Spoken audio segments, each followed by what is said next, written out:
நேத்து கடைக்கு வந்த கஸ்டமர் கடன் கேட்க நேத்து ஃபுல்லா கடன்லயே போயிடுச்சு. இன்னைக்காச்சும் நல்ல ஒரு கஸ்டமரா கண்ணில் காட்ட ஆண்டவா. இந்த பொண்ணா? இந்த பொண்ணு கடைக்கு வந்தாலே கடன் கேட்க தானே வருவா. ஏதாவது சொல்லி அவாய்ட் பண்ணிடுவோம். உங்களுக்கு 200 தானே பாக்கி இருக்கு, வந்து வாங்கிக்கோங்க. ஒரு 200 தான் கொடுமா, ஈவினிங் கொடுத்துறேன். நாம எப்பவுமே கடன் வைப்போம், இவங்க நம்மள்ட்டே கடன் கேட்கறாங்க. சமாளிப்போம். ஈவினிங்ல கொடுத்துருவீங்களா? கொடுத்துருவேமா. போய்தாங்க. கேட்டவன கொடுத்துட்டா ஆச்சரியமா இருக்குது. என்னமா வேணும்? பேனாவா பென்சிலா? பேனா பென்சிலா? கிஃப்ட் பண்ற மாதிரி கிராண்டா பென்சில் கிட் காட்டுங்க. இத பாருமா, ஃபிளார்ல பிரின்சஸ் கிட் இருக்கு, அதனால டிசைனர் கிட் இருக்கு. எது வேணும் சொல்லுமா. ரெண்டுல ஒண்ணா? ரெண்டுமே எடுத்துக்கிறேன்க்கா. 400 ரூபா கொடுமா. 400 தானே, ஈவினிங் வந்து கொடுத்துறேன்க்கா. ஈவினிங் வந்து குடுக்குறியா? 200 ரூபா கொடுத்துட்டு 200 ரூபா கடன் வச்சிட்டாலே. அக்கா, நான் கொடுத்த 200 நோட் கொஞ்சம் கொடுங்களேன். நல்ல நோட்டு தானே, ஏமா கேக்குறேன்?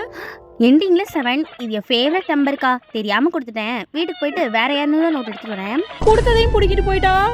கடவுளே, எனக்கு மட்டும் ஏன் இப்படி சோதிக்கிற?